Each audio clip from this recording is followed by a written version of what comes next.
Hi, everybody, and welcome. And I am so excited to call out all of the different high capacity leaders and creators. My name is Dr. Amanda Hellman. I'm here with Sherry Ward, and we are super excited.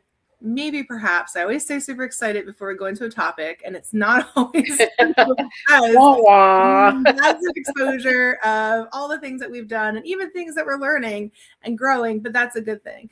And so today, Sherry, we're talking about burning the midnight oil isn't discipline. And I'd love you to kick us off with a story about your burning the midnight oil and what that's done for you.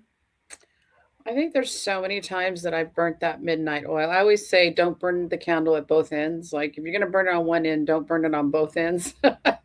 And for me, I'm an early bird, so for that means staying up late at night, working late into the night. And for some of you guys that's like midnight or 1 and that's your prime time, but since I get up at 5 or 6 in the morning, then it's, even working till 8 at night is just a drain for me. And I just know that when I wake up in the morning, I crash and then I have to get the momentum again. And sometimes it takes a few days, sometimes it takes a week. And so I love the fact that, Amanda, you called this burning the midnight oil isn't discipline, it's a script.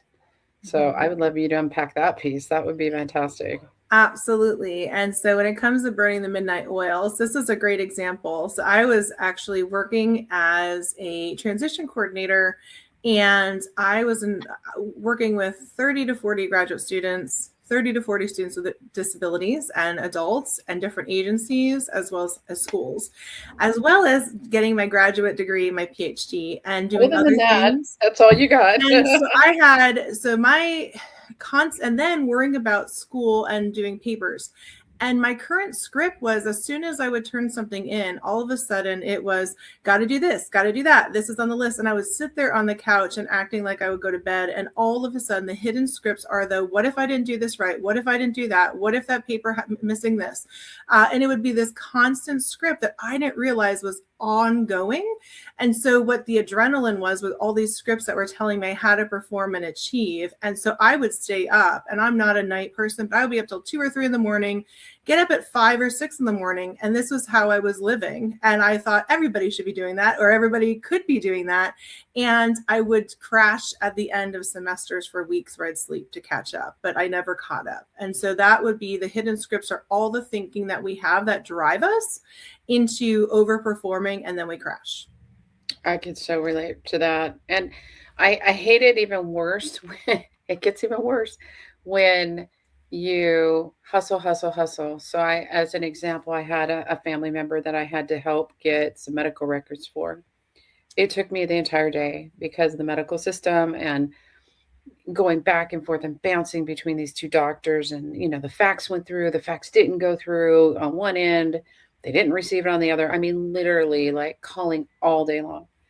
And it wasted a complete day. And then when that family member went to the doctor, the doctor's like, "Oh, these records are too old. I can't even use them anyway." And that's what really gets me angry. It's like I hustled so much to make this happen, and he just threw them out. It's like that's not fair. I know, So absolutely. And that is really yeah, frustrating. And certainly we have a lot of our plans in our head, right? And we even think through conversations. This is another one that ends up, I think, causing the midnight oil. And we're like, oh, let me plan everything I need to say in a conversation.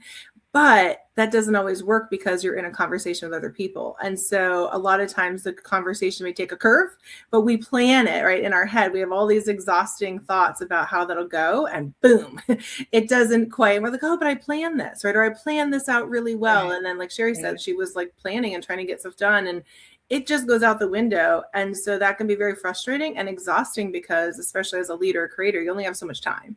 And so it takes away a lot of that capacity to plan and create and lead. I totally agree with you.